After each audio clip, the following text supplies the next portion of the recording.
Hello, my name is Nicholas. And my name's Fletcher, and welcome back to the Satya podcast. Today, Nick and I are going to talk about a few things, which I'm not really sure what we're going to talk about. I think you're really leading the conversation on this one, and I'm throwing in commentary where I feel it's relevant. So, how you going? Good, mate. I just thought it's an important topic is the subject of death and dying. Mm-hmm. I think it's important. I started writing a book last year for terminally ill kids. Yep. Because I think in the West, especially when I was growing up as a kid, I had so many questions about dying, and the fact that they never got answered was what brought fear in me. And I think we just, we're living in a culture now that is so cut off from dying that we abuse our health, we abuse, we don't live, and we just, when people die, they might be morbidly obese, depressed, anxious, and then it's a shock when they die. Yep. And we live like it's never going to happen. When it happens, it's a shock. Mm. And it's just this really, what I've observed is this real weird, and I believe it's intentional, but this weird setup where we don't talk about death. If we do, it's a morbid conversation. We act like it's never going to happen. I mean, my mum's, I don't say my mum did anything wrong by doing this. It's just with her level of understanding. But I remember being a kid, and every time I wanted to talk about dying, she'd either say, "Don't talk about that; it's just morbid," or she'd say just like a fairy tale vision of heaven. All of your nan and everybody's in heaven, and when you die, you'll go and you'll just be chilling out with them type of thing. But when I used to think about heaven as a kid, that scared me. Because I used to think, well, what, you stay in heaven forever? And the concept of being in a beautiful place, but forever, the forever part of it didn't really make sense or sit well with me. That scared me, that feeling, of forever in heaven. It didn't really resonate with me. And I just think we're so cut off from the concept of death that there's just no understanding of it. Like even Zach Bush talks about now, when someone's dying, there's no human contact. We're not allowed to go and be with them. We don't want our kids to see someone that's dying. Then they don't have any human connection, any human touch if they're dying in hospital, let's say. And then when they die, the body's basically just, you can't really see the body. It's just taken away and you're cut off from the whole death process. But at the same time, we're bombarded with violent movies and computer games that are just desensitizing us in a way to death, or to killing, should I say. And I just wanted to touch on my understanding of what I believe happens when you die, the purpose of death, and a few other things like that. Yeah.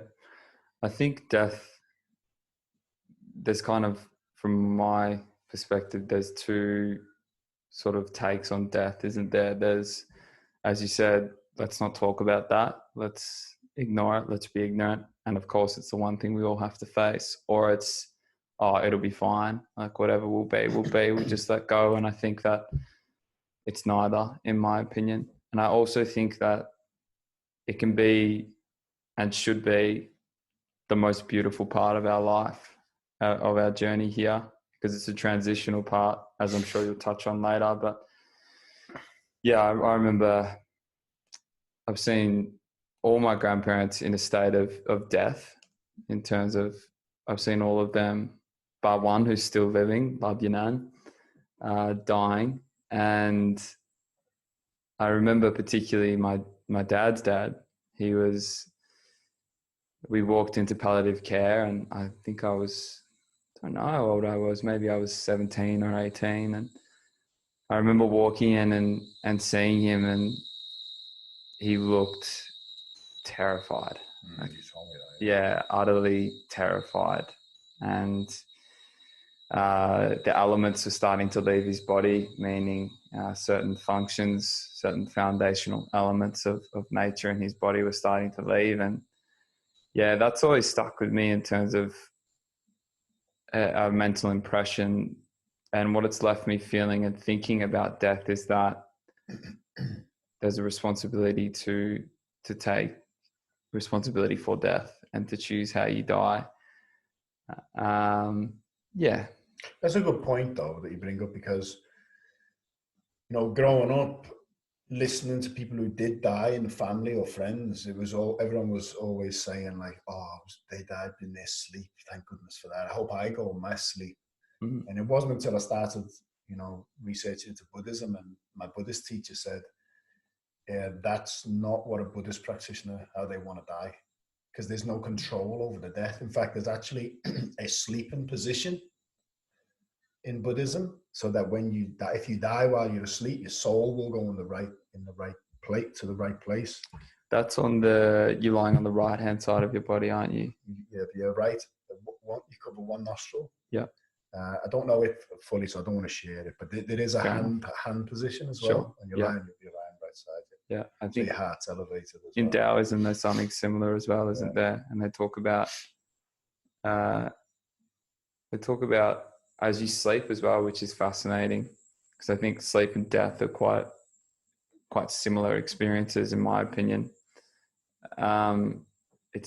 There's actually a correlation with how you sleep in terms of the position you're in. So I think on the left side of the body is perhaps seen as a more negative sleeping position, and the right hand side is a more benevolent sleeping position. And then there's the back, sleeping on your back and sleeping on your stomach, and they all have different relations to, I suppose, what realms you're likely to enter or what beings are likely to come in and interact with you in your sleep. Again, as you said, I'm not sure on the specifics, so I don't want to mention too much about it. But it's just based on yin yang as well, because yin yang can be subdivided: left hand of the body, right side of the body, front and back is a yin yang alternation, up and down, inside and outside. They're all yin yang polarities. You know what I mean? Within the body, but you know, in Buddhism, they meditate on death. That's shared with you. Hopefully we can get it on the show, but you know, my Buddhist teacher, she always said, her daily practice of an evening is to get into a meditative state where she's ready to die. Mm-hmm. And I remember asking her, and I'll just clarify, meaning that she's so in the condition of where she's ready to be. She's already there, if you like. You know, she practices Pure Land Buddhism, Amitofu Buddhism. So, you know, in Buddhism, they say that the moment of death is the most important time. That's what meditation is, so you can die consciously and know where you go. And this is why these advanced Rinpoches can actually give a time and a day when they're going to die, and they'll pass. They'll do a 10-day meditation, and then on that time they'll leave the body. But she will get into a state where she's so comfortable and so detached from everything, and she's detached. You know, she detaches from the past completely. That she's not asking to die. She is ready to die. It's very different. It's not like she's saying, "Please take me." She's where if I'm here, I'll save, but I am ready I'm ready to die. Yeah. And I remember asking her, I said, "How does that feel?" And she said, "It's like I'm being held underwater and then being allowed out for a breath of fresh air." And it's a beautiful thing. For sure. I think one thing, obviously, when we speak about death, people think of the ultimate experience of death when you physically die or leave the body, but we're also dying every moment, aren't we? Yeah. And the constant is change. So I think we become fearful when we can go as deep as we want into this, but essentially when we attach to things and we think that they're going to last forever, because we all know that that's not the case. So you can practice within your life. Well, I think in the Tibetan Book of Living and Dying, they say the practice of living is essentially the practice of letting go. And what is that? That's the practice of dying, isn't it? Allowing things to change. It's like the in breath and the out breath. You know, if you get attached to one of the breaths and decide you want to keep it, you'll die. You know, in Tibetan Buddhism as well, they talk about the bardo, and Chogyam Trungpa gave a great analogy. He said, if you look at planning a holiday, and he said, if you prepare right for the trip, you get your money, ready into the wherever the currency is where you're going. You've got your passports, everything's in good timing, and you're all set. When you leave your house, and you get the taxi to the airport, and you get the plane to go to your destination, the travel, the distance, the time between leaving your destination and arriving at your destination is very enjoyable. You're prepared for it, and you're in holiday mode. Now, if you haven't prepared for it, you haven't got your passport, you've left it to the last minute, and you're very stressed, then that period is very stressful. And that's the bardo, just I think translates to the middle period, or the travel time. Yeah, it's like the transitional phase. And they say that in that phase, there's a heightened ability to sort of attain liberation and to see the nature of things. Yep. So there's a real importance and emphasis on the bardo stages, from my understanding. So he said, so if you look at that, he also said, when you're not prepared, there's an element of fear there, and fear will attach to form. So when we're talking about the middle phase, I think this is important to add in. What are we talking about? What part of us is leaving this body and is in a transitional phase to the next part? That true essence, or our spirit, or our soul, or whatever you want to call it, the quantum observer, as Joe Dispenza calls it, doesn't die. That's another fundamental thing. When people think death is complete annihilation, it's so what dies? I would say that what dies is our identity, our ego, is what we attach to. It's a good point, because it's not even the body. It is to a degree, but as Eckhart Tolle says beautifully in his book, he says, if you see a dead body of an animal in a forest, if you were to look in it with a microscope, it's teeming with life. You know what I'm saying? So there's not life and death, there's life and rebirth. Yep. And this should be reflected on, because I don't believe in trying to create a happy place, if you like, just for the sake of it, because it's not got a strong foundation. I think if we look at it logically, it makes sense. Yep. Meaning that, and I repeat myself all the time, but it makes a lot of sense to me logically that there is a physical aspect to us. There is an energetic aspect that moves the physical body, but there's an intelligence that directs the energy. That intelligence, in my understanding, and from my teacher, is the spirit, is the soul. So when that leaves the body, going back to the analogy from Chogyam Trungpa, if it's afraid and it doesn't want to leave behind the world, it will cling to form, even when it's outside of the body. I heard Sadhguru say that's one of the reasons in Indian culture, they burn the body within a few days, so the soul knows that life's gone. Yeah, they have a few different practices. Like I know that the sadhus, especially in northern India, they leave the body for a period of 13 days. And I think in some traditions there as well, they bury the body, then they actually bring the body back out of the ground. There's all different. A number of different practices. But that is important. I know in Indigenous culture as well, Australian Indigenous culture, I think some tribes, they stay with the body for up to a month, and for example, it will be the significant other of whomever's died. So say a male has died, but his wife will stay with him, the body, for a month, and people will come and grieve. And So all ancient traditions, all traditions have a process. And I think what's causing us so much fear is obviously our ignorance towards what is inevitable, but also that not being able to see and experience it. So, you know, try and go out there and try and see a dead body without killing someone, of course. Like, where are you going to see it? You can't just kind of ask to go to the morgue like old mate did in England. I won't mention his name, but Jimmy Savile. You can't just go into the morgue and say, can I have a look at some dead bodies? It's like you probably only get the chance if you know someone dying to actually see that. But you had the experience with your grandma, which you mentioned on the podcast a few times. But another nice experience I had was when I did a job. I cleaned the guy's windows, and he told me that his son died in his arms. I think 12 months earlier. He had a throat cancer, and they couldn't heal him, and he was totally fine with it. But his dad was an atheist. Yep. And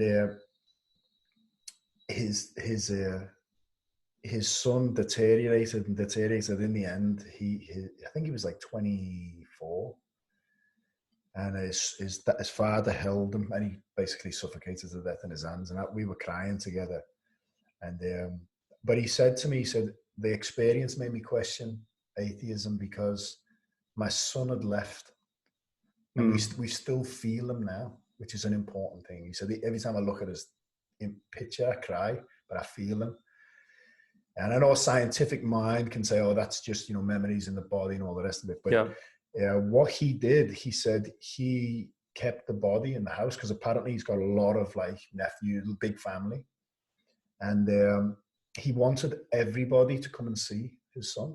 And I said, why did you do that? And he said, I wanted everybody to see that he's not there. Yeah.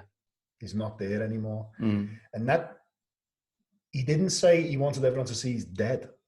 He wanted everyone to see that he was dead. He wanted everyone to see that he's not there anymore. He's not in that body anymore. Yeah. So, and I've been talking to my mum about this as well. I think it's in the Tibetan book of the dead or the living and dead. Living and dying, living and dying, yeah. With the analogy with the glass bottle. Yep. It's a great analogy, that. Yeah, it's awesome. Because they say, Fletcher told me in this one, they said it's a vase. A vase, if you have a glass vase, if you smash the glass vase, where does the space inside go? And they also use that analogy for explaining enlightenment. So your consciousness or your perception is within this glass vase, and what holds that up is your identity and your ego and these things that are, of course, all impermanent. And when you become enlightened, it's like smashing the vase, and your consciousness melds and back with everything that it is. Becomes one. And that's unified. It's a beautiful, I got so much from that because there's so many people who have died who have had the same experience, and even astral travel. I heard a woman share, and I don't know where it was, whether I read it or I've seen a video, because I've watched a few things like this. But she said she experienced when she died, she was looking over her body, but it wasn't like she was another body looking over a body. She was a point of awareness that at the same time was with her brother in India on the other side of the world, and was experiencing what he could feel when he was crossing a busy road. She knew everything that he was going through, and she felt every one of her family members. It was like a limitless expansion of awareness, which makes perfect sense, because if you look at the space in the vase, the essence of the space is the same as the space around it. But it's confined. It's confined for a separate experience. Correct. So like when we're in the body, the spirit, which is one with everything, is inside the body, and it's seeing through the eyes in this reality. It's hearing through the ears. It's smelling through the nose. It's five senses, And I think this is, I think this is the big conspiracy, is keeping us so attached to the five sense reality. And I've said this to you before, we spoke about it the other day, where science, when you look at the bigger picture of the conspiracy, it's such when you do start researching like Satanism, for example, and it's this complete invasion of the truth, where they're trying to, a spiritual practice is to cut us off from these universal laws and principles, or God, whatever you want to call it, even the all-seeing eye on the back of the dollar bill, where it's that the triangle and the eye is separated. It's got a number of meanings, but the lower part, the shape of that grid that's over the lower part of the pyramid, there's a name for that. I'm sorry, I can't remember it. But that basically means anyone in there is trapped in hell. And this is where 666, they use it. It means, it's like a hex. It's the 6 points of a cube. It's locking you into this three-dimensional reality, and it's cutting us off from the source. Yeah. And they believe that they know they're the illuminated ones, the Illuminati. They know the true secrets, and they keep us separated from it. They're the fallen angels, aren't they? Yeah. Yeah. So, or so they say. Yeah. So they say. Yeah. So the reason I went down that road is because if you look at the way everything's set up, you can take a step back. You know, we can't walk down the street without seeing a young girl or a young boy in their underwear. You know, we're bombarded by sexual pleasures and tastes and smells, and and then the science world, the scientific community has, because they want to keep us separate from God or the source. There's more atheists now than ever, because we are such a left brain analytical energy and matter type of. There's an imbalance. But, you know, if you look throughout the ages, atheism, and I've been an atheist for 2 years, atheism is a new thing. It's a new thing. And it's, as an atheist, when I was an atheist, I still asked big questions, and it doesn't have any foundation. Yeah. When you investigate it logically, and this isn't having like a faith or a spiritual, you know, a blind faith, because I'm not about that neither. If you actually do reflect and meditate and go deep on the foundation of the nature of our reality, atheism has no grounds, in my opinion.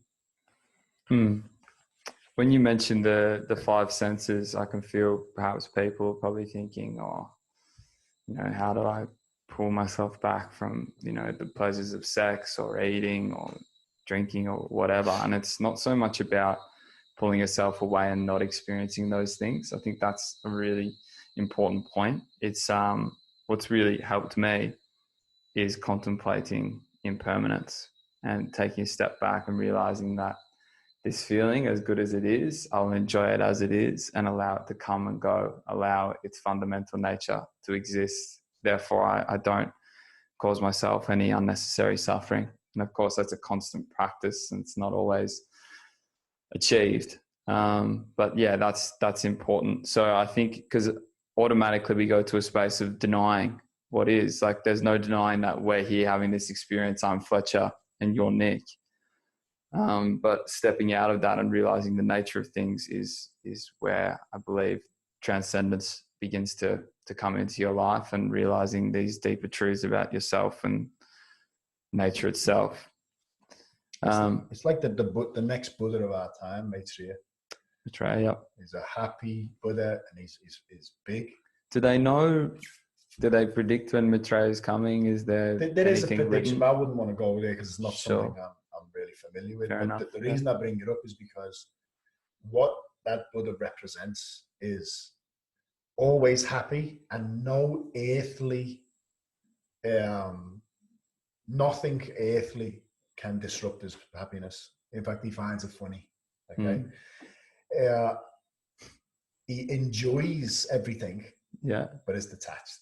Yeah. You put a cake in front of him. If he wants to eat it, he'll eat it and enjoy it. Yeah. But it's gone. He's let it go. He's not attached to it.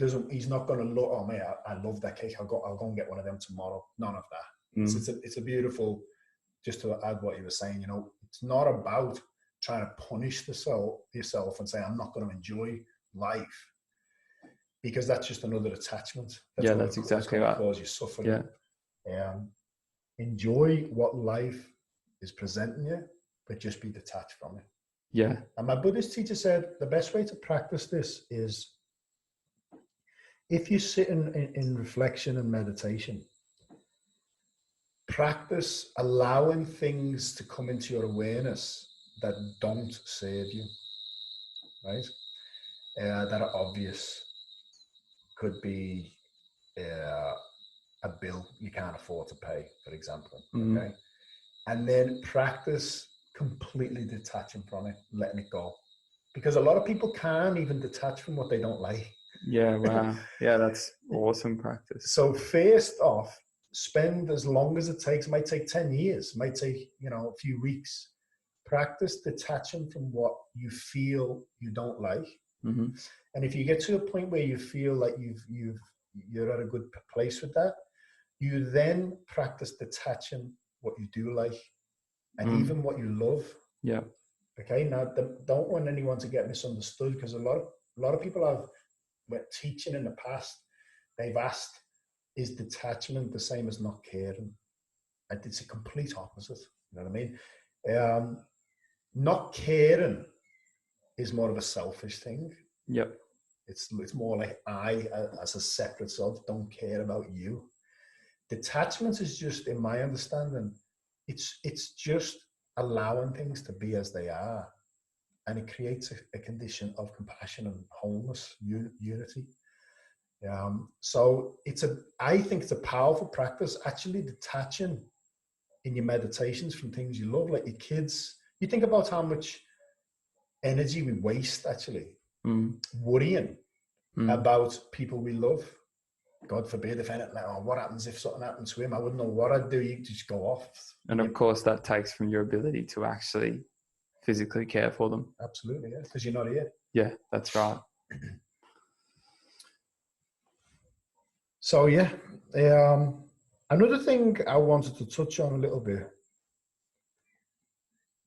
is understanding the nature of interdependence. Yep. If you look at yin yang, the yin yang symbol, they seem like opposites, but they carry the essence of each. So the yang carries yin carries yang, but they also swimming towards each other. And if you removed one, the whole picture's not whole. Yep. Well, there is no yin without yang. There is no yang without yin. Correct. So you can't actually explain what life is without death. Dualism. But they're one. They're two sides of the same coin.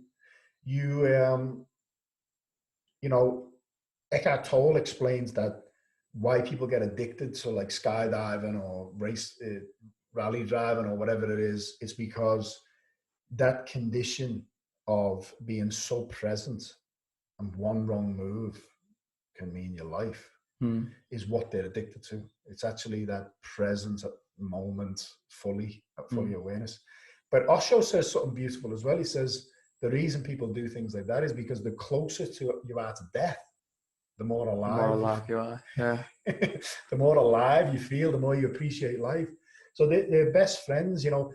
Osho also said, if you lived forever, you'd never do anything.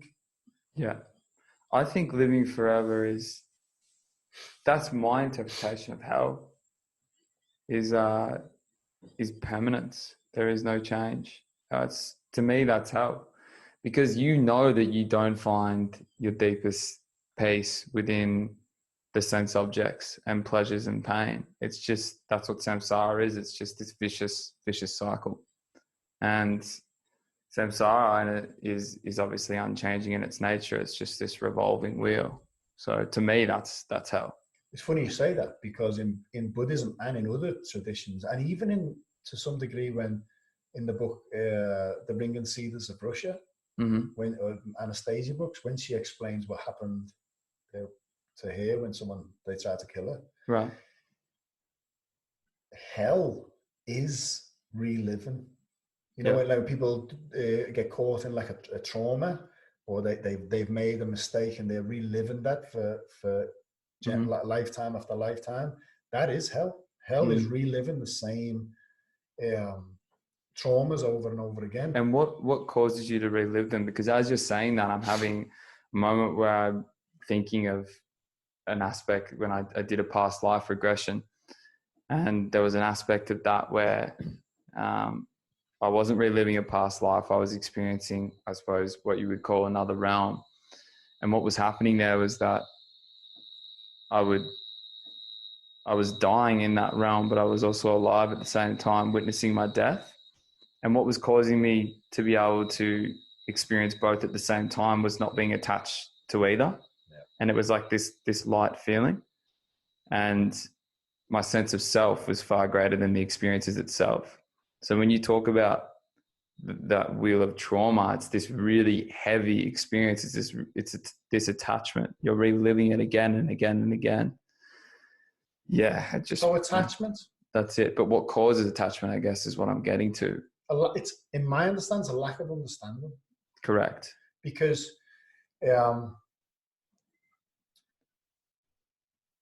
I think it was from Thich Nhat Hanh, he said, impermanence isn't the problem. Okay, people might not like the idea of impermanence.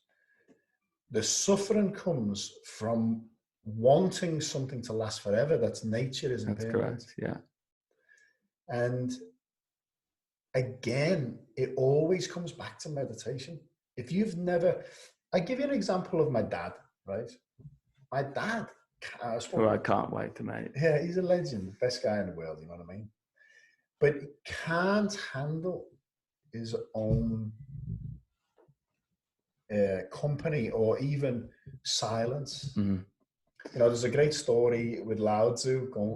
His neighbor used to walk with Lao Tzu, as the story goes, and they'd walk for hours every day in silence.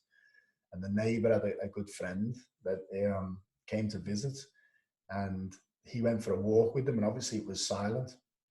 And the silence was so heavy, it was like a burden on this guy because his internal dialogue was going bananas. And in the end, he just couldn't handle it anymore. And he turned around and he said, "Beautiful sunrise, isn't it?" And no one said that. And then that was crushing him even more. He just couldn't handle it. And then at the end of the walk, Lao Tzu said to his neighbor, "Don't bring your friend again. He's a chatterbox." Mm. Meaning, why is he telling me the sun's beautiful? I can see it myself. But it's this, again, 5 sense stimulation constantly. With all due respect, also mind, though, isn't it? The mind has to label to understand, to be able to interpret. And it wants stuff, the mind. That's how it lives. It's how it survives. Absolutely. So if you don't create an environment for some type of space or silence, it's unfamiliar territory. You know. But you know, you look at what happens when a baby's born. Mm. Okay, the baby is brought home, and we believe that the best thing we can do for the baby is just stimulate it. So it's lying down on a mat. It's got all these like dangling things that spin and then everyone's like la la la la la la la la.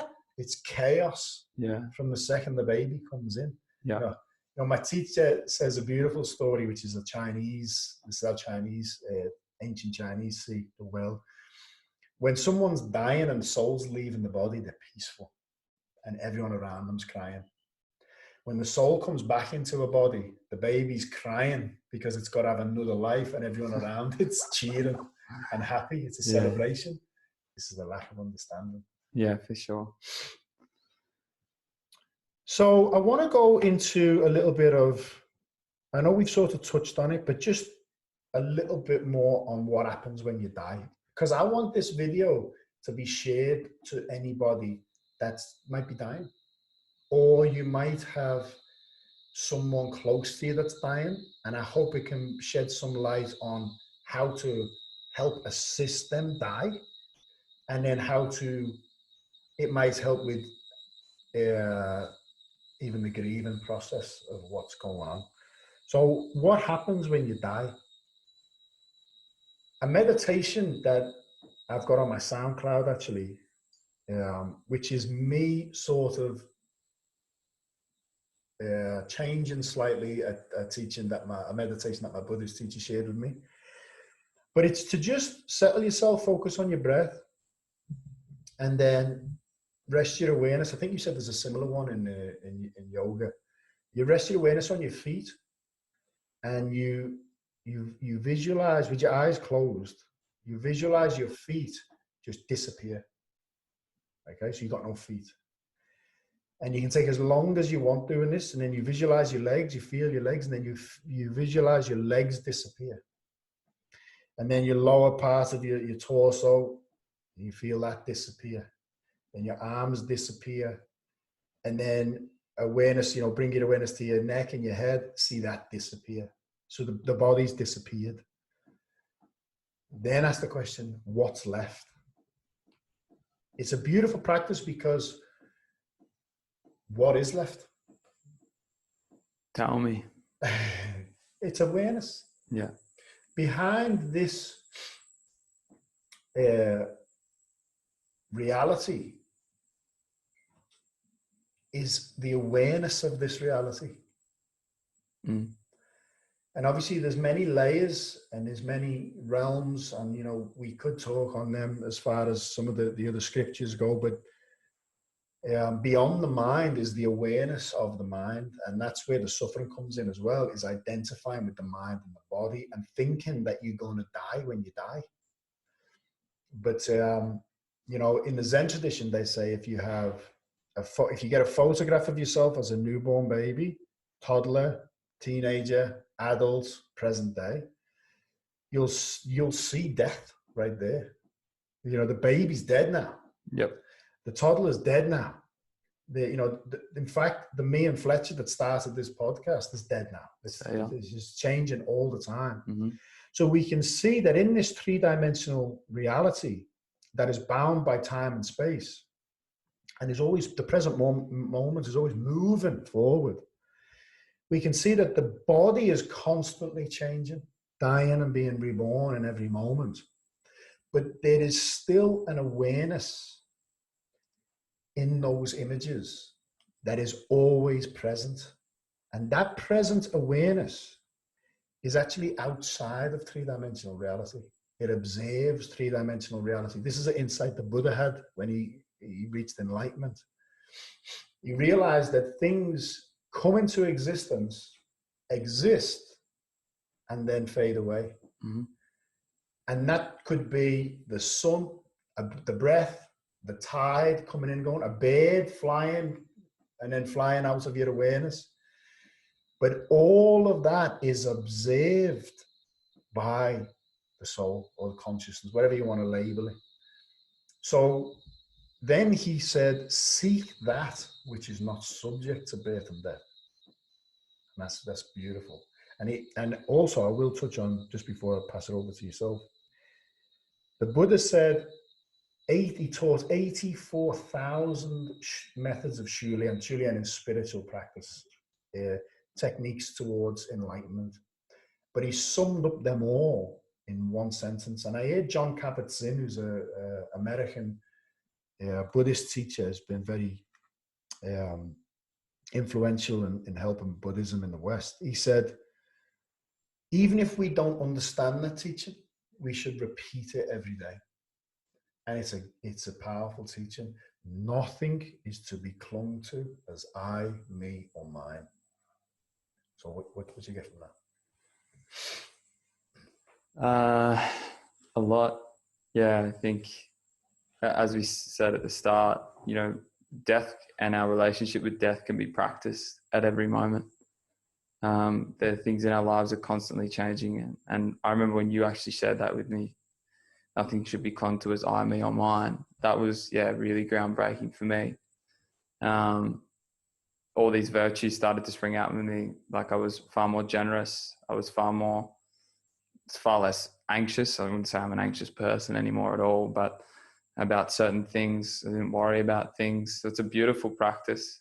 I think anything else I'd add to that is just noise. You explained it really well. What I will say is that the the practice that you mentioned at the start in yoga. Anyone who's ever done asana practice has done shavasana, which is the corpse pose, the lying down pose at the end, and that was an extra element that was corpse pose. I've never heard of it. That's awesome. Yeah, that's the English translation. That's what it's called. Wow. So what is a corpse? A corpse is a dead body. So there's a myriad of different techniques you can kind of add to corpse pose, and a few of them were shared with me. One is imagining your body's like sand, and the sand is just falling away. But yeah, I've had some, like a lot of people who practiced yoga had some beautiful experiences in shavasana. And it was actually told to me by one of my first proper teachers, that when I say proper, I mean practicing yoga on many levels, not just at your local gym, that shavasana is actually considered in many yogic traditions to be the most advanced posture. Wow. Yeah. So I got a lot from that. It's funny because I've not done a lot of yoga, but anyone I've ever spoke to who's done yoga for a long time, that's always their favorite pose. Yeah. And there's a teacher, and forgive me, I've forgotten his name, and I really like this. And if I start doing some more teaching, I'll sort of implement this, because he found that he was having people coming into his classes in his studio, and they were from the West, and they would come for an hour and a half, and it would be a 2-hour practice, and they'd leave before shavasana. So what he actually did was he started his class with shavasana, corpse pose. And I think that's really, really powerful. Even if you just lie in shavasana for a couple of minutes, if that's all you have before you meditate or something like that, it's really... Osho had a practice where you would do any type of strenuous physical activity, sprint as fast as you can, run, do anything until you are really panting and exhausted, and then do that. Yeah. And just allow the body to just die. He actually says that, just allow the body to act as if it's dead, let it sink into the floor, and just be with that. It's a powerful practice. For sure. And you also get, I know I get a lot of gratitude from my body as well. And I also, a lot more trust and faith in my body, if that makes sense, when you do things like that, because your body has this intelligence, and it's doing all these things without you being conscious and directing the body to do certain things, which is incredibly powerful when you actually just contemplate that for one moment. Nothing to be clung to as I, me, or mine. What came to me then was, going back to the analogy of the glass vase, the space inside the vase, if it was clinging to I, me, or mine, it would be defending the glass vase. And if someone threatened to smash it, it would be afraid. Yep. But only to find out that once it's smashed, nothing, it's free, if you like. And that's the ego, isn't it? So like, the bigger the ego, the more the pain, the more it clings to what is inevitably going to perish. It's good that you bring it up, ego, because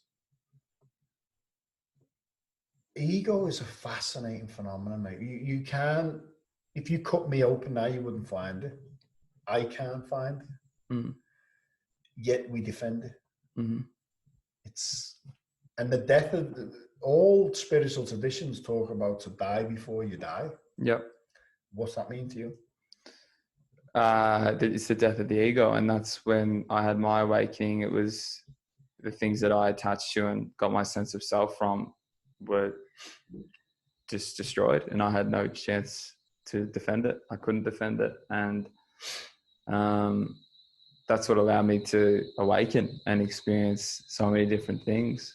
And I also got a lot of insight from that experience into how and why we have the ability for supernatural powers, and to do things like remote viewing, which is where I can be here, but I can be seeing exactly what's going on in Lebanon, in a specific place, or bear in mind, all the major countries in the world spend millions. Yep.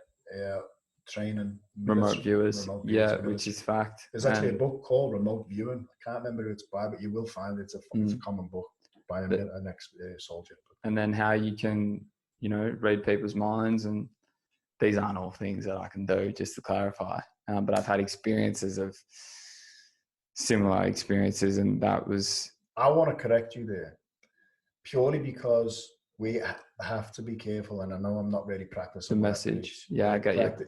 Being careful with our words. Yeah, for sure. There are things that I can do, but they're not things that I have the ability to consciously govern at the moment. But don't you think trusting yourself's a big part? Because if I consciously want to read your mind, there's a karmic thing there, because I'm imposing that on you. Yeah. Like, I don't think that's the right thing to do. And I actually don't think that advanced masters would do that. I think that I get you, but I think, so when I was having experiences like that, right, and I could really sense people and I could feel people, and I was seeing things, and I was seeing a different layer of reality. I was only seeing it because I was ready for it. And I had all these things taken from me, that I was in such a space of humility and understanding and compassion for other people, that my sense of self was very limited. So it's like the glass vase. I wasn't attaching to the walls, and like this energy was kind of seeping out. Did you analyze everything that was happening? For sure. Like I've got... Did you find that the analyzing it pulled you away from it? No. Okay. I didn't. And that's where I think like the analyzing was actually really helpful. That's allowing me to speak about it now. I've got diaries and diaries of experiences that... Were you analyzing it as it was, or were you trying to confine it to your level of understanding, or were you keeping it open? I think both. Like, I don't think it's impossible. I'm just sharing that because, in like the Fifth Agreement, I really love how he says what the mind does is, when an experience happens, like you're drinking a glass of wine, based on what we already know, we start saying it's a bit dry or whatever, and we put it in a box. You know what I mean? We limit the experience based on our past, rather than just fully experiencing it with no mind. But I think you can still analyze what's going on, but without trying to limit it. You know what I mean? I was just asking, is that what you were doing, basically? Yeah, well, it was just happening. You know what I mean? And I was young, and still am young, and 16 is not young, though. Yeah, and I didn't really have the framework to be able to conceptualize it and to fully analyze it. Therefore, I was just able to allow it to happen. And now I actually see that as a bit of an impediment, and dangers of theorizing. I think it's very helpful, don't get me wrong, because that's what we're doing at the moment. It does help me to a certain extent, but I think experience is, you can't explain the fundamental truth, can you? You can't explain it with words. You can't even conceptualize it. Correct, because you're limiting it then. You're limiting it. You have to limit it to put it into words. Yeah. So again, experience is really important. How do you experience? You experience through practicing. And I think letting go is the biggest thing. And I reflect on now perhaps why it's not as accessible at the moment. And that's probably because, well, it's a range of reasons, but it's also a sense of self fundamentally, and attaching to that sense of self in one way or another, consciously or subconsciously. I think it comes back all the time, whether it's about living or dying, is present moment awareness. You know, I heard a Buddhist teacher, I don't know who it was, always saying, let it go. A lot of people who might be hearing that for the first time, and I experienced this when I used to always teach this, saying, let it go. People who might be new to meditation might feel like they're losing something and they don't like it. So she said, change it to let it be. And I love that. So if you allow everything to be, I mean, this actually is how surrender can then serve us. If you're dying, if you allow it to be as it is, and there's no resistance there, you can fully experience the death process. It's the same as if someone's dying that you don't want to die. With more understanding of what the process is, what's happening, that they're not dying, that they're just leaving the body, you might be able to even help that process. You know, I heard the Dalai Lama share once. He said, one of the worst things you can do, and I'm going to share this, not because I want to put fear into anyone, but I think it's just so important. He said, the worst thing you can do if someone's dying is make them feel attached. Like they're leaving something behind. Correct. Yeah. If you're holding someone saying, please don't go, please don't go. You know, I had a beautiful experience. I was sending blessings to a Buddhist practitioner who had throat cancer. And her partner, her husband, was doing everything he could, but he was pretty scientifically minded. He was only a Buddhist, went to the temple because she did. And then she ended up passing away.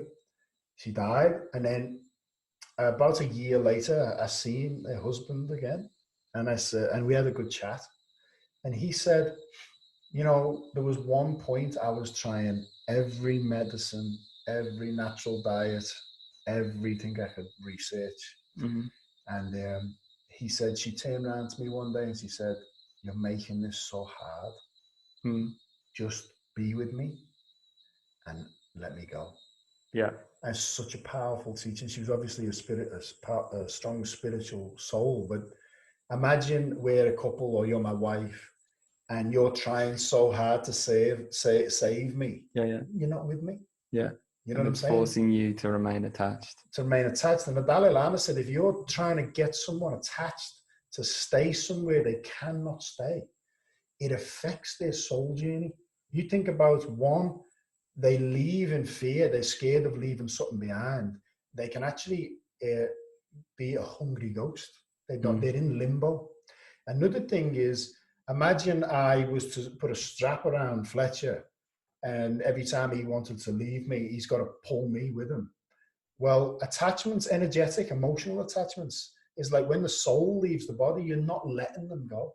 This is why in all cultures around the world, there is a ceremony for them going. There is a grievance, very important. Yeah, absolutely. And I think grievance and a celebration is very important. So, you know, when you look at like traditional Maoris, you know, they sing songs, they tell stories of experiences, you know, great times they had. And then when the mourning process is done, they're gone. Yeah. They can let them go. Thank you so much for the great time in this life, and you can go. So is there anything you want to add on to that? Yeah, you can still call upon them and feel their love, but that's very different to wanting them to be here when in a physical form when they can't be. And yeah, I think it's always good to reflect on, imagine if that was you and your loved ones were suffering and they were pulling you back and you wanted to help them and you were reaching out to them, but they were blinding themselves by not allowing you to go. So yeah, it's yeah. I'm going to put a little bit of responsibility on everyone here as well, is also reflect on, are you being selfish? Yeah, that's a big one. You know, are you being selfish by not letting somebody go, by saying, why me? You know, now I've had such and such die, I can cope, I can, you know what I'm saying? Yeah, it's so sad, you know, making it a story. Zach Bush talks about this, doesn't he, in one of his podcasts, and I might actually link them because I think everyone I speak to. Zach Bush is a great, especially if you're somebody who likes the, you know, because he's done everything, and he's a scientist, he's been a doctor, he's worked delivering babies, he's a doctor, palliative care, and he's got such a spiritual side to him as well. Yeah, I'm going to try and get him on the show. Yeah, why not? For sure. Yeah, he speaks about, I forget the term he coins, but he's saying we need to move, for us to consciously evolve from the macro as the collective, we actually have to move from being this our intellectual understanding of compassion and making a situation which is sad, like a death, or can be sad, like a death, and turning that into ourselves. And like, it's so sad, you know, I'm grieving, rather than just being there for the person, allowing them to fully experience what they're meant to experience. You know, if you want to cry with them, but it's their experience. It's not your experience. And don't take that from them. Don't allow your ego to rip that from them and make it about you and your family. Because it's the only chance they have in this life, really, to experience it. Yeah, that's right. And you're stealing it from them. Fundamentally, it's just being authentic as well. It doesn't mean don't be sad. It doesn't mean don't cry. But if your attention is on someone else and they're suffering and allowing them to experience that, not stopping them from experiencing that, it's a very powerful thing. Because I think fundamentally we're all here to learn lessons. And what you're doing by doing that is just stopping someone from learning that lesson. And that's not up to you. And when you look at the story I have shared with my nan, one of the biggest spiritual experiences of my life. Yeah, exactly right. What a blessing. What a blessing. You know, and you touched on suffering there. I've always, another teaching that I got from my nan dying was, I looked at her suffering and I thought, wow, suffering has a universal role. In daily life, it can push us to evolve. Or it can't. But don't get me wrong, if the ego is too strong and you move too far into a victim state, it'll push us further away. But it fundamentally will eventually. It just means you're going to suffer more. Yep. But when I observed my nan, I thought to myself, I mean, I've felt like when I was younger and I'd been on a mad weekend and I had a terrible hangover, and you felt so sick the next day, or you've got the flu and you know your bones are aching. You know, I often think, wow, I've felt like this for 2 days or a day. If you felt like this every day, there's got to be a point where you think, I'm ready to go. So, you know, when I watched my nan, I was looking at my nan, I thought, my nan's suffering has pushed her to the point where she's just ready. Yeah. But it saved everybody else as well, because everybody was praying for her to go. And when she died, it was a relief. And I thought, wow, suffering really has a universal role to help the process. It's a wonderful teacher. All right. So we've spoken about how to approach dying and what you can do now briefly in terms of, just to reiterate, letting go. Practices of meditation, as you said in Buddhism, is fundamentally allowing yourself to learn how to die.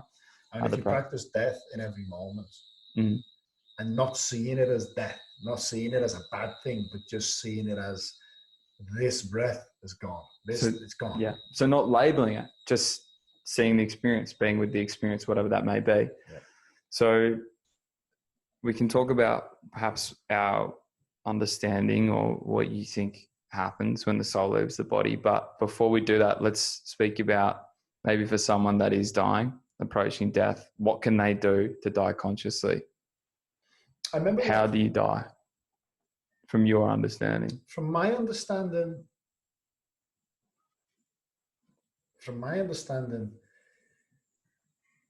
I do look at Buddhism as well, because Buddhists do like the Buddhist really was clear on dying and how important it was. And I also heard the Dalai Lama in a documentary once. An old gentleman who was dying traveled to see him, and the Dalai Lama went over to him and saw him in the crowd, and he was, he's late 90s, and he's like, Dalai Lama, he said, I've worshipped you my whole life, type of thing. The Dalai Lama said, when you die, you visualize me above your head, okay? Because it's very important that we're not in fear.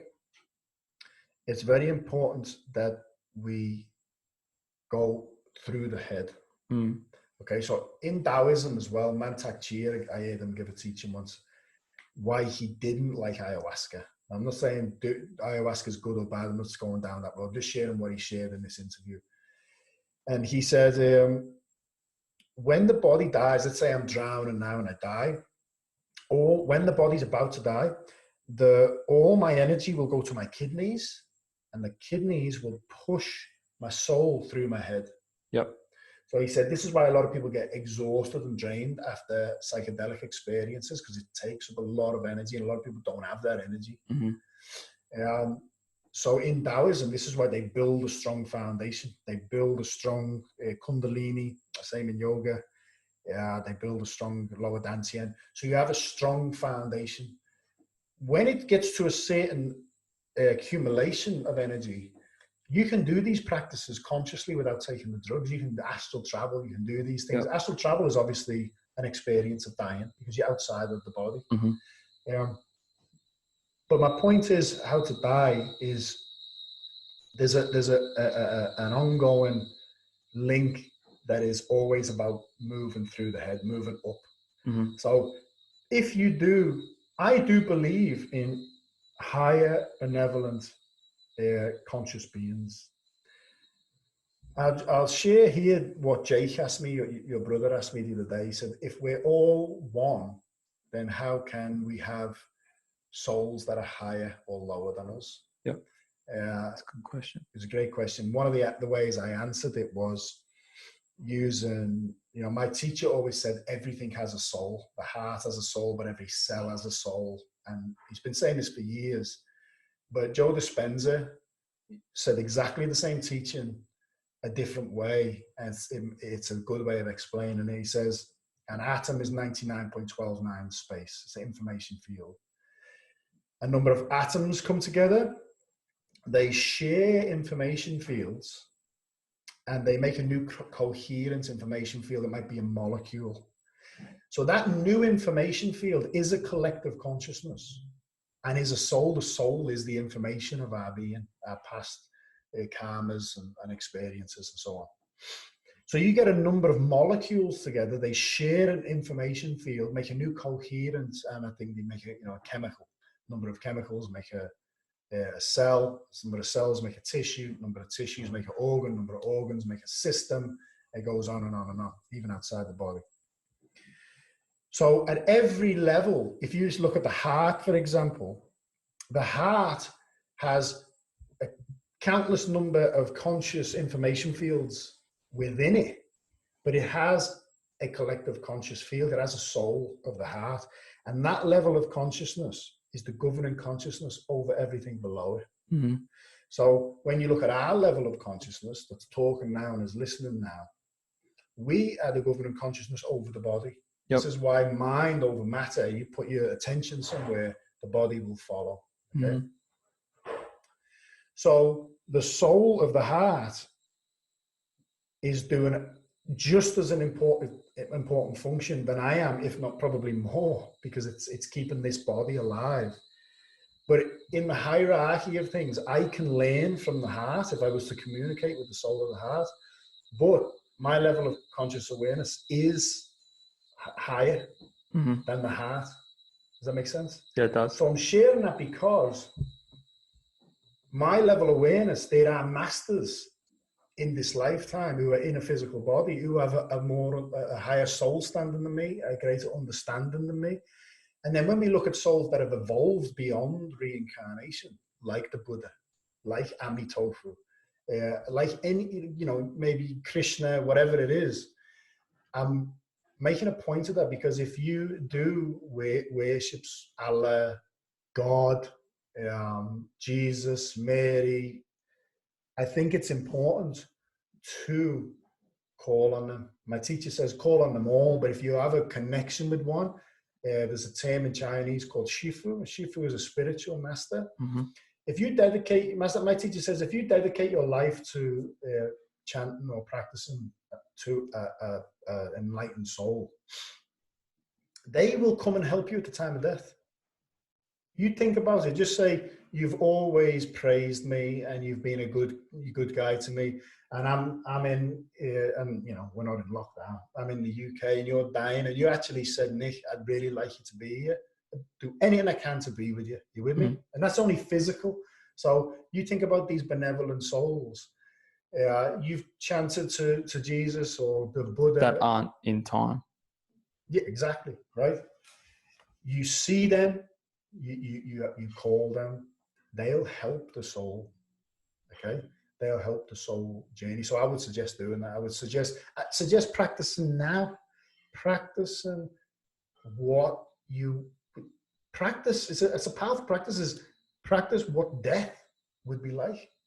Yep. I remember it's a meditation which I can share here, and it talks about going through the bardos. So going through, again, the elements leaving the body, consciously dying. And I'll share the meditation. It's just on YouTube. And yeah, if you do it in a dark room, it can be quite terrifying. But it's a great practice because, as I said, inevitably you have to face it. So you would say, just to sum that up, I think what the Dalai Lama said, which you shared with me as well, makes a lot of sense. So visualizing, picturing, sensing that deity, that being, whatever you connect with above your head. And you've also mentioned to me as well, it's like you look at the vows of Guan Yin and Amitofu, which you know better than I do. It's also allowing them to fulfill their vow as well, which is the vow of the Pure Land.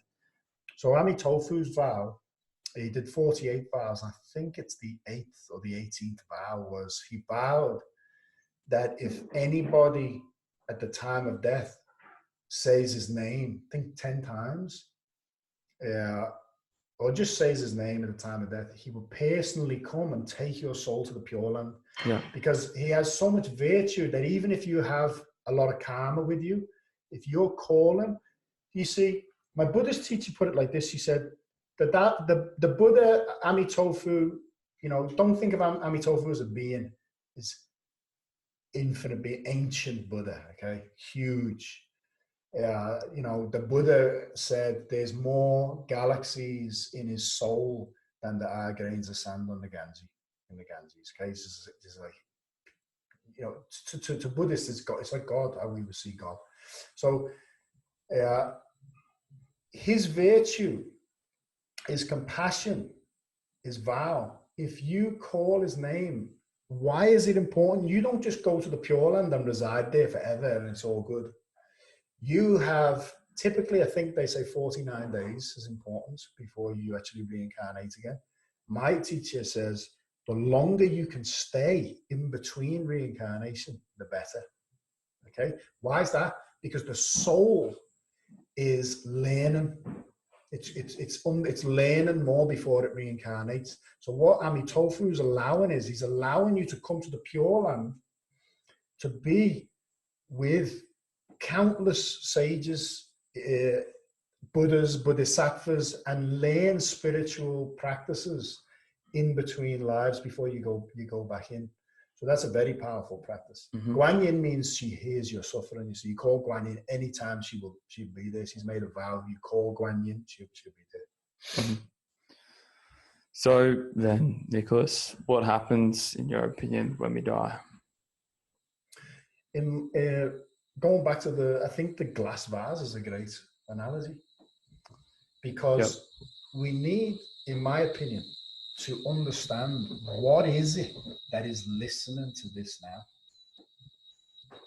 and is speaking to you now. What is that essence that we spoke about that's in all of the photographs, that's there before we come into this body, that's still present when we leave the body? That's the reflection of meditation. That's what we should be meditating on every day. Not trying to intellectually work it out, but just meditate on awareness. If you're observing your mind, right, and you can detach and allow positive and negative thoughts to come and go, always have that question, who's observing? Mm-hmm. Because that conscious observer, when this body dies, is still conscious. Yep. So to answer your question, I would say if you create a visualization, great. Also allow it to be grateful. I'm grateful I can experience this experience. I'm grateful that I'm awake for it and not asleep. If you go in your sleep, it's all good. Every time you go to bed, okay? Every time you go to bed, if you're dying, if you're watching this and you know your days are coming, you know, it could be any time now. Every time you go to bed, call any of your spiritual fathers and mothers. If I die in my sleep, can you please help me go to the right place? You know what I'm saying? Just so they're there for you. And if you think you're dying, the number one thing I would say is trust that your family members are going to be okay, and completely detach. Let it go. Okay, I'm ready. Let's go. Yep. So forgiveness is big for that as well. I think you should allow people to come and forgive you for things that you have done, and forgive yourself and forgive others for things that have happened to you. I think that will allow you to take that step to let go and move on to the next chapter. It's a good point there, because forgiveness is so important. Yeah. Forgiveness is just a heavy load we're carrying that we don't need to carry. And it is very easy to forgive when you're in such a vulnerable state, when you're in the most vulnerable state. You're getting pushed to surrender. That's it. Yeah, it's your only choice. So by forgiving, again, I haven't experienced this in this life in that intensity, but I think by allowing yourself to forgive, you'll be able to feel the fullness of the experience of death. So some people would say, okay, nothing happens when you die, it's just black. Some people would say you exist here, some in a different form. Some people would say you go to another realm. Some people would say that a myriad of things. And I think the Buddhist cosmology really helped me understand, or it mythicized, if that is a word, it showed the mythology of what the Buddhists believe in the Ajahn tradition. Is that correct? I think, yeah, anyway. But they speak about the different realms. And one of the insights I got, one of many, was, that what can keep you attached or send you into lower realms, or the hellish realms, and how they exist, and how you can move up to different realms and how those realms exist. So there's actually heavenly realms that they speak of that are still sense perception realms. So inevitably they will also expire, but you may experience pleasures far beyond the pleasures in this realm, and they may last for eons and eons and eons until you have to come back and reincarnate.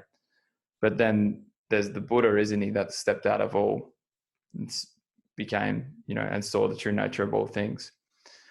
But one of the practices I do whenever I eat or I do something virtuous, which I got from that Buddhist cosmology, is I always pass on the merit to my spiritual mothers and fathers and any deities, God or whatever you want to call it, that I resonate with. And then I ask that the merit of that offering be passed on to any of my ancestors or souls that I'm karmically connected to that are suffering in any realms. Because when they start to describe the hellish realms and how they operate, that brings a deep, deep sense of compassion, and to think that you're connected to someone or something in those realms and your virtue. This is a realm of hell. Yeah, it is. But it's also, I think we have the ability to see it. I also think we have the power to see this realm in any way, because you can reach enlightenment and exist in a body. You can. The only reason I mentioned it, though, is because the Dalai Lama, he said there's still a lot of people in the West who don't believe in hell. And he says there is hell realms that are a bit below this realm. He said, but even if we reflect on this realm alone, just look at how animals are treated in slaughterhouses, and how fish are treated when they're pulled into nets. They don't want to be there. There's no one to save them. That's a layer of hell. Yeah. And that soul can just get stuck in that for an inconceivable amount of time. So yeah, passing on that merit is really important. When they speak about the ghostly realm, one of the realms they mention is the hungry realm, of the hungry ghosts. And for example, there's an example of they're basically on a dry desert and they're cripplingly thirsty, and there's nothing to quench their thirst. There is water, but it's salty water and things like that. So by you offering that merit of your offering to your spiritual mothers and fathers, that actually pulls them from their suffering. And of course, by pulling them from their suffering, it allows them to transcend that experience, and hopefully they can accumulate some merit and come out of there. Now, again, that's a little bit more esoteric. That's my understanding, limited understanding of Buddhist understanding. It's still the same teaching, though, because visualize above your head when you're going to go. But fundamentally, if you can practice detachment fully while you're alive, when you die, again, when you're in the bardo phase, if you are attached and you're scared of the unknown, right, you will attach to any form. You might come back as a lower soul stand. You might jump into any body you can, or anything you can, because you're so scared of fundamental space. And the the more we reflect, even on this so-called solid reality, it's space. So what I plan to do, what I meditate on is, if I die, is to not even cling to heavenly realms. Because even, and I don't want to confuse people here, but even in samsara, which is the karmic cycle of rebirth, there's this layer, but even in the layers above us, you can still have like demigods that may have accumulated a lot of virtue in past lifetimes to get them there, but they still lack wisdom. So they, in a way, they're still creating negative karma there. Yeah, that's come right. back in a lower realm and suffer. Is to be completely detached is to jump out of samsara. My teacher says yin yang gui shan, is it? There's a line in the Tao Te text, and it basically means jump out of yin yang. Yin yang is like a prison. You are governed by laws. They stop you doing everything. You're so limited in the yin yang world.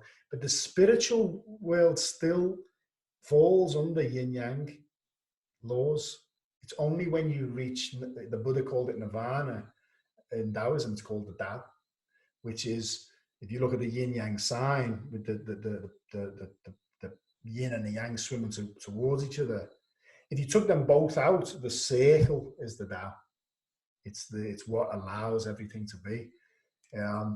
My point is, if you can get used to being detached and fundamentally get used to space in your daily life, then when you die, you won't be pulled here or there. You'll allow the experience to be, and you'll be detached outside the body. By giving up all things, you truly experience all things. And by giving up is by allowing it to be as it is. Correct. Allow it to be as it is. And it blesses everything. You might have someone who you deeply love who's dying, and this is the same teaching as if you're lying there dying. It's allowing it to be as it is. If you feel you need to forgive, forgive. If you feel like someone's hurt you and you've carried it to your deathbed, let it go there and then. If you feel like you need to ask for forgiveness, ask for it in your heart, and then just allow it to be. All right. I will share one story, because this can be short if you want, but my mum told me a story the other day when I was sharing about how important it is to not have someone feel like they have to stay. And she shared a story of a friend of ours. Their mum was dying, and 3 of her kids were always by her side for, I think, 5 weeks. They never left their side. And this one time, I think one was at work, one went to shops, and one went to the bathroom, and she was on her own for like 5 minutes. In that 5 minutes, she died. So you reflect on that. It's a powerful story. You know, you're hanging on for the right time, and then you go in. But we have this idea in the West that I can't let someone die on their own. And I understand that, because people who feel like they're dying on their own are in the same boat. It's a lack of understanding. You know what I mean? When you look at sages, but what is it lacking understanding of? I would say the self. The self and the nature of things. That's because it. You look at sages that separate themselves from humanity. They're going into nature to become whole. There's stories of sages that when they know they're going to die, they want to get as far away from people as they can, so they're not contaminated with the collective greed, ego of humanity. They want to be in nature so they can just die in nature. We're not separate from nature. The whole concept of ego, like the glass vase, nothing is to be attached to as I, me, or mine. That I, me, or mine is what causes suffering and sickness on a cellular level, on an individual level, on a mind level, yep, on a collective level. So a lack of understanding in yet the true nature of who you are and why and where you are, why you're here and where you are. Yeah. And that's the most beautiful thing, isn't it? Because you have everything you need. You're given everything you need to realize what you need to realize. So you don't have to look too far outside. You don't have to look outside at all. The more you go within, the more you meditate. You know, if you truly get to know who you are, yeah, and I'll rephrase that because I don't know if we can ever truly know who we are and what it is. You know, but if you can be comfortable with the fact that this is you, the essence of you is observing an experience, and that fundamentally everything is, and beyond this physical world of what seems to be a tree and separate, there is a layer beyond that where we're all deeply connected. We're connected on a physical level as well. Don't get me wrong. If you know, as I said, we breathe out what the trees breathe in, and so on. We eat the plants. Everything's interconnected physically. But beyond that, if you see how connected we are, you'll never feel lonely again. Absolutely. And I don't think that the finite can understand the infinite, but I think that it can begin to understand the infinite. And I see us as finite. And we can get into this another podcast, and I think it's right now, but there's also a level of not attaching to that observer self either, allowing that to meld with all things. But it's and don't attach to trying to detach. Yeah, that's correct. And you know, don't let it be. Yeah, don't try, but also don't not try. Just to confuse you a bit more. Yeah, it's a constant paradox, and that's the beauty of it. And yeah, it's the moments I think of where I've, you know, let go the most, that are the most transcendent. But it often takes trying to be able to finally let go. Well, that's the Tao Te Ching. Every day in the pursuit of knowledge, something is acquired.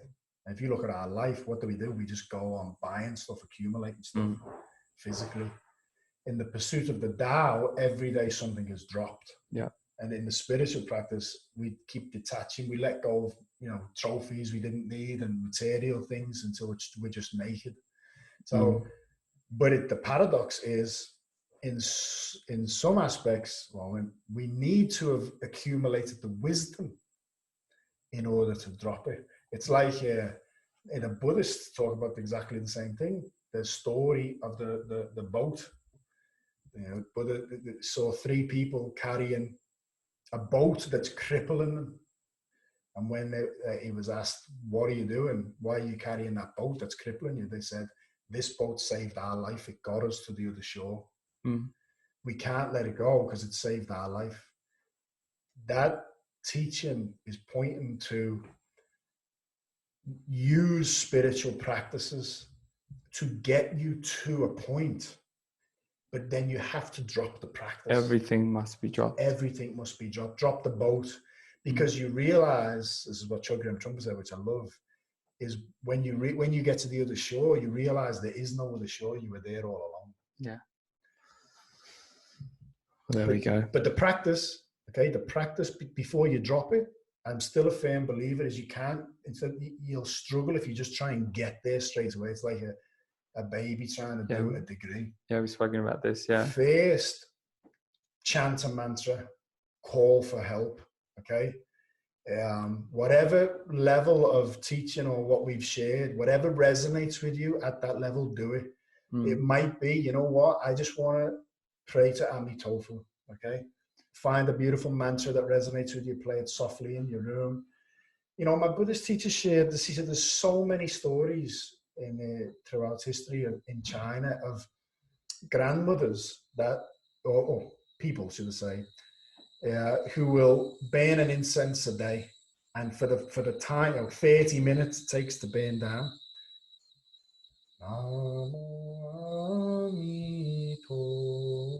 Just pray to Amito for 30 minutes. That's it. My Buddhist teacher said, when their grandmothers, even off doing that simple practice every day, they've accumulated the the spiritual ability to know exactly when they're going to die. They'll literally put on their best clothes, say goodbye to everyone, and they'll die. Yeah, When wow. they know they're going to die off something as simple as that practice. So it might be that at this level in this life, I'm going to just devote my life to a Buddha, or, you know, whatever you want it to be, to God. Yep. Or it might just be devoting to knowing yourself. So it might just be learning to sit silently without distractions, pratyahara, withdrawing from the five senses. And a beautiful starting point for that could just be mindfulness meditation. I think that's probably the most common one. It's what I use. It's what I still come back to all the time. And yeah, I think it's an awesome one, because I think there can be, for me, there can be a little bit of interference of me wanting something when I'm chanting, which is fine. But I find that when I'm in a state of wanting nothing, I'm able to see deeper into the nature of things, which benefits me greatly. But I practice both. But I feel like happy you brought that up, though, because my teacher often says, he goes, and the way I understand it is, like I said before, Amitofu is got the virtue, can heal us, but can interfere karmically. Therefore, we can ask Amitofu to heal us and then pray to him, right? But what I like to do is, I don't ask for anything. If I chant Amitofu's name, I just love Amitofu. I just send all my love to Amitofu. I send all my love to all humanity. The lesser the expectation, the bigger the results, because there's no attachment there. Want for nothing but to love. You know what I'm saying? There's no expectation there. There's no conditions on it. I'm not chanting Amitofu so he blesses my life. That comes naturally. You know, if I dedicate my meditation to all sentient beings, I do it because I want to save all sentient beings, but the laws of the universe, it's going to come back tenfold. Sometimes I actually say, any virtue that comes back, I share with all sentient beings. You know what I mean? Yeah. So I'm glad that you said that, because if you are chanting to Jesus or whatever, you know, I often think about my spiritual teacher in a physical life. I don't want nothing from my teacher. And when I die, I don't necessarily want him to save me. I just would like him to be with me. You know what I mean? And that's okay. That's okay, because he's an advanced soul. I'm not even just the fact of what he's done for me and my love for him. That's enough. You know what I mean? So. But what's learning and being able to sit with myself peacefully, well, in a sense of stillness, has enabled me to see and understand, you know, deeper levels of myself, which inevitably has allowed me to understand deeper levels of others. And therefore, as I said, it's walking before you can run. But your baby step may be chanting the mantra, like Nick is saying. But for me, it's been, yeah, that's correct. But for me, it's been starting off that way and then incorporating these things as I've understood them more. If you're not dying, right, I would suggest practicing it all. Yeah, practice whatever we've said here that you want to practice. Go for it. Whatever feels right. I mean, if you're going to practice with a mantra, I would suggest finding a mantra. And again, we might have shared this, but my Buddhist teacher said, if you hear a mantra and it gives you the same feeling as when you're with a loved one, like a grandfather or an uncle or your mum or your dad, when you feel really safe and you're really happy. If you hear a mantra that does that to you, you may have spent lifetimes, or you might be connected with that mantra and whatever's connected to the mantra, sages or whatever. So go with that.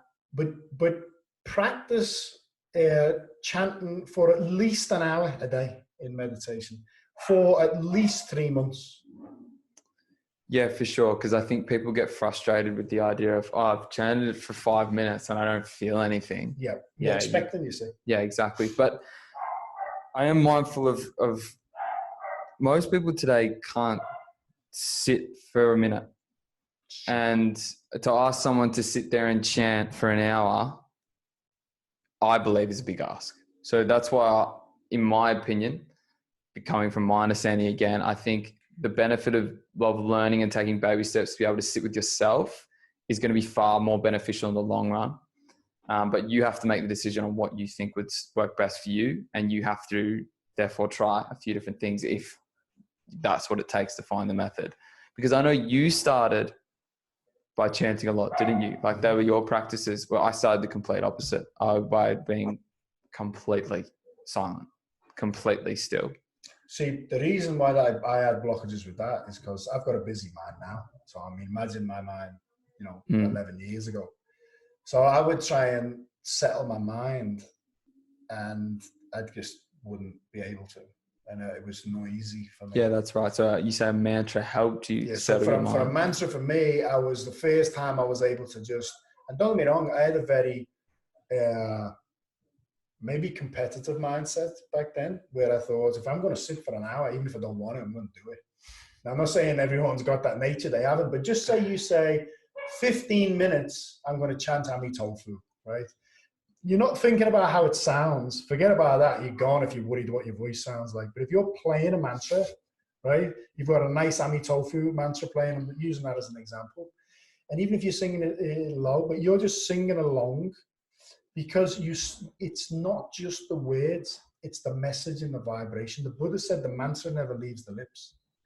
The mantra never leaves the lips, because when you look at everything is made of Shen Qi Jing, which is Taoist teaching. Our Shen Qi Jing, if you chant Ami Tofu for 15 minutes, your Shen Qi Jing is melding with Ami Tofu. So your Shen Qi Jing is your soul, heart, mind, energy, and matter. Yeah. So you chant Ami Tofu for 15 minutes with your hand on your heart from here, right? Then after 15 minutes, stop and just observe how you feel. We did, just before I left Nelson Bay, I'm trying to think what mantra it was. It was divine love, divine forgiveness, divine compassion, divine light. A few people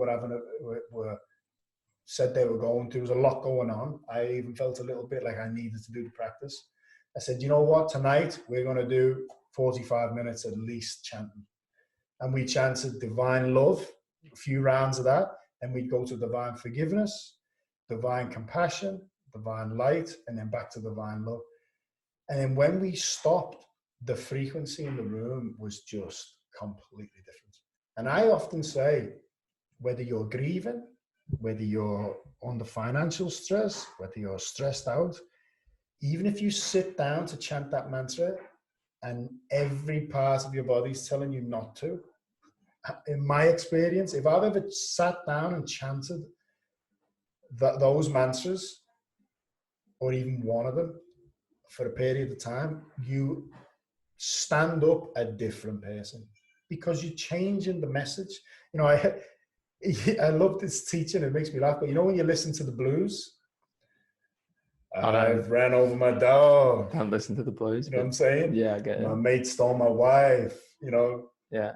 I killed my dad, you know what I'm saying? It's like, you hear these lyrics, and they're called the blues. If you're singing songs like that, you're not going to feel happy, are you? I think that is a really good point. And again, be very conscious and aware. Start practicing being aware of the information you are taking in. Absolutely. Like, to me... And a complaint's a mantra, by the way. Yeah, exactly. If you're repeating, oh, mate, this is that. Yeah, I'm getting so many fines at the minute. So many fines at the minute. So many fines at the minute. I can't believe how sick I feel. I feel really off. I feel really off. That's a mantra. We all have just manifesting it more. We all have that one mate or that one person in our life that bad things always happen to. We all know someone like that. Why? I'll leave that with you, but why? If you're the creator of your reality, which I believe you are, why? It's so important to change the message and start by being aware of the information you're taking in. And that information shapes the messages you're putting back out there. So I'm able to eat and nourish my body. I'm going to stop you here. Unless there's anything. No. I think we went over the key points there. Yeah. Because if you don't stop him, goes all day. All day. There's not enough memory on this terabyte. No, but seriously, any questions you have about dying, or you want to anything that you think that we didn't cover, or there's any grey area that you want more information on, please reach out to us and ask us. Yeah, anyone you want us to interview, any questions at all, it doesn't have to be related to this podcast. We're happy to entertain them and see if we can get someone on or answer them ourselves from our perspective. And if you think anyone could benefit from this who's dying or knows someone that's dying, can you share it? Yep, and I think we mentioned a few books in there. The Tibetan Book of Living and Die by Songyol Rinpoche is one of them. The Future is Open, Chogyam Trungpa. The Tibetan Book of Living and Dying is very easy. I don't want to say that, but perhaps less intense. That's not right at all. See what you go with. But that's a really famous one. So you definitely be able to find copies of that wherever you go. I believe The New Earth is a classic for understanding the ego. Eckhart Tolle. Yeah, Eckhart Tolle, New Earth is a breakdown of what the ego is. Yep. The Power of Now. I read that before in New Earth, and I'm grateful that I did. You can read them whichever way you want. It doesn't matter. Anything else that comes to mind on the subject? No. All right. Sweet.